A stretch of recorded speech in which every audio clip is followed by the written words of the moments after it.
Hello, everybody. Oh, yeah. Merry Christmas. Hi, everybody. Merry Christmas. And I hope you all had a very wonderful time with your family. And today I'm going to be showing you some of my favorite fossils, Trilobites. I say favorite fossils a lot because all of them are my favorite. And Trilobites are really special because they are one of the first animals ever, and they're really neat. They're from the Cambrian period all the way to the Permian period when they died out. And there's several thousand, if not millions, of species of them. And they're from 500 million years ago. Really sink that in. 500 times a million. That's wild. And they're called trilobites because they got three segmented parts of their body. They got the head, the main body, and then the tail, which is why they're called trilobite because they got three parts to them. And this one is from the Ordovician period, 450 million years ago. And he's really cool. When sharks started emerging as a species, or I say like a whole family, not really, they're not a species. And these guys are really cool. The Devonian and Ordovician are known as the Age of Fishes. Then after that came the Carboniferous, which is the Age of Trees, which trees came afterwards and went on land. And they are invertebrates and belong to the arthropod family, meaning they're related to horseshoe crabs, spiders, insects, etc. Except this guy predates all of them. Well, not the specific one, but just, the family of trilobites. And they're all really neat. And I'm just going to show you some of mine. These are, I think, Campeloceres. They're one of the, I guess, younger species from the Ordovician to the Permian period, 450 million years ago, which is still a lot of time. But they're not as, old as some of the others, like these. These are 500 million years old, and they are actually closely related to this one. This is from Morocco. I actually don't know the species. I'm pretty sure it's in the same genus as these. They're related. But I think it's Flexicalidae. You can look that up. Then this, I actually got him today. This is Wallacerops. He is beautiful. And the males had this huge trident-like thing on their head. Oh, please focus, camera. Camera, please. Don't do this to me, Skip. Skip. Oh. Whatever. You could still see it. And anyways, they'd ram and fight each other, and it's also theorized to be a display for the females. And they're really cool. You can see this guy is all folded up. He's got a whacked out spine. I can't tell if he has erect posture or that's really bad. Oh, I don't know. Yeah, look at that. That's amazing with the preservation. And they had compound eyes, kind of like a bug or like a fly or a bee, so they could see in all different directions. So some of them had crazy eye stalks. Yeah. Which one is your favorite out of these? I'll go a little slower.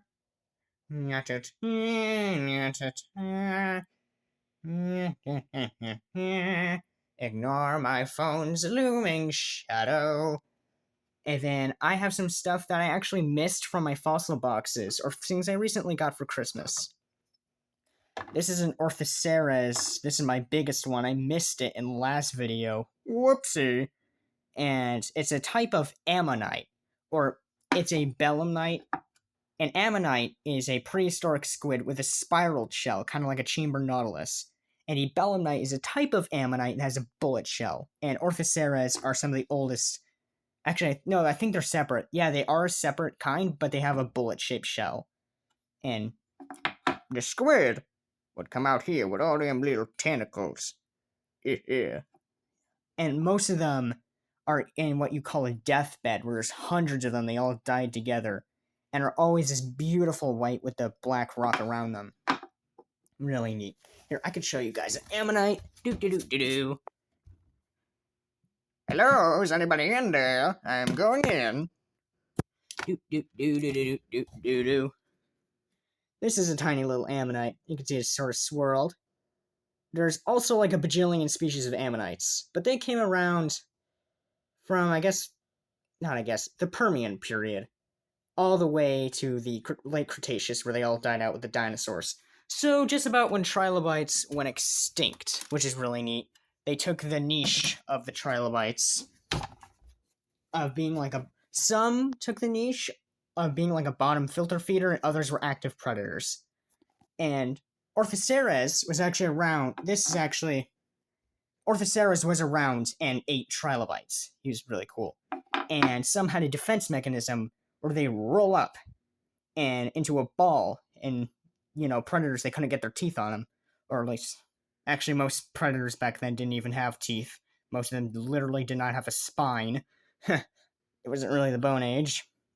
And then I missed this guy in my shark tooth video. Let's see. Here, let's hold him up to the light, actually. Up we go! It's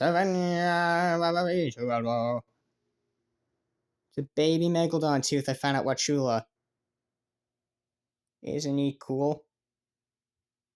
Yeah. Actually got a little bit of serrations, but the camera won't focus, unfortunately. Alright, and I got two more things for you guys. This I also missed, rather unfortunately. These are teeth. Hold on. Let me just prop the phone up. I got it!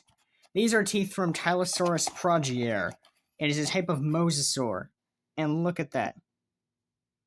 Look how big those teeth are. And some are even bigger than that.